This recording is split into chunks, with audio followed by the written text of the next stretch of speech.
Kemudian disuruh beberapa orang Farisi dan Herodian kepada Yesus untuk menjerat dia dengan suatu pertanyaan. Orang-orang itu datang dan berkata kepadanya, "Guru, kami tahu engkau adalah seorang yang jujur, dan engkau tidak takut kepada siapapun juga, sebab engkau tidak mencari muka, melainkan dengan jujur mengajar jalan Allah dengan segala kejujuran. Apakah diperbolehkan membayar pajak kepada Kaisar atau tidak? Haruskah kami bayar atau tidak?" Tetapi Yesus mengetahui kemunafikan mereka, lalu berkata kepada mereka, "Mengapa kamu mencobai aku? Bawalah kemari suatu dinar supaya kulihat." Lalu mereka bawa, maka ia bertanya kepada mereka, "Gambar dan tulisan siapakah ini?" Jawab mereka, "Gambar dan tulisan Kaisar." Lalu kata Yesus kepada mereka, "Berikanlah kepada Kaisar apa yang wajib kamu berikan kepada Kaisar, dan kepada Allah apa yang wajib kamu berikan kepada Allah." Mereka sangat heran mendengar dia.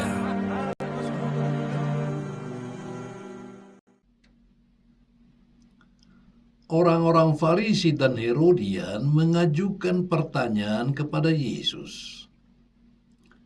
Apakah diperbolehkan membayar pajak kepada Kaisar atau tidak? Pertanyaan ini merupakan isu yang sangat penting bagi orang Yahudi yang sedang dijajah oleh bangsa Romawi. Bagi orang Yahudi, memberikan pajak kepada Kaisar itu merupakan suatu keterpaksaan. Sebab ada ketegangan antara dasar-dasar keagamaan dengan kewajiban mereka sebagai orang jajahan. Harta milik orang Yahudi adalah milik Allah. Sehingga dengan membayar pajak berarti memberikan milik Allah kepada penjajah. Melalui pertanyaan tersebut, mereka berharap bahwa Yesus akan terjebak. Bila mana Yesus mengatakan untuk tidak membayar pajak, maka Yesus akan dituduhkan menghasut rakyat untuk melakukan perlawanan kepada penjajah Romawi. Dan bila mana Yesus mengatakan harus membayar pajak, maka Yesus akan dianggap tidak memiliki keberpihakan kepada bangsanya. Yesus mengetahui kejahatan hati mereka untuk mencobainya. Dan Yesus menjawab, "Berikanlah kepada Kaisar apa yang wajib kamu berikan kepada Kaisar, dan kepada Allah apa yang wajib kamu berikan kepada Allah." Jawaban Yesus ini bukanlah sebuah jawaban diplomatis yang melepaskan Yesus dari jebakan, melainkan jawaban yang memberi konfrontasi. Yesus menantang sekaligus juga menyadarkan orang-orang yang telah gagal menghayati dirinya sebagai penyandang citra Allah. Seorang penyandang citra Allah yang sejati ialah yang berbakti kepada Tuhan dan sekaligus pengabdi kepada sesama. Kewajiban terhadap Allah dan kewajiban terhadap manusia tidak bisa dipisahkan.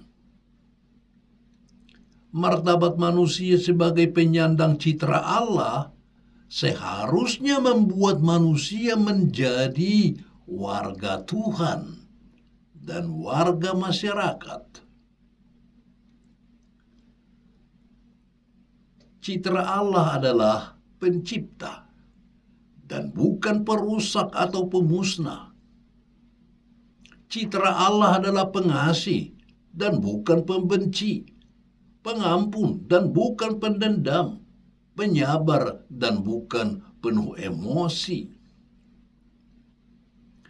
Maka kesadaran akan citra Allah ini akan membuat manusia tidak dapat memisahkan mana hukum Tuhan dan mana hukum negara atau masyarakat. Sebab hukum terbesar ialah hukum cinta kasih.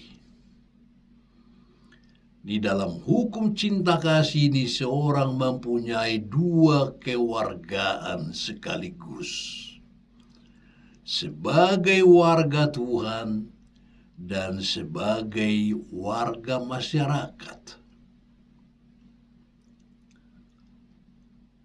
Seorang beriman adalah penyandang citra Allah. Kalau itu dihayati dan dihidupinya secara benar, maka tak mungkin dia menjadi batu sandungan bagi manusia dengan menjadi warga masyarakat yang kerjanya merusak, merusuh, membenci, menjara, apalagi membunuh sesamanya. Ya, sekalipun itu katanya demi kepentingan agama dan kepentingan Allah.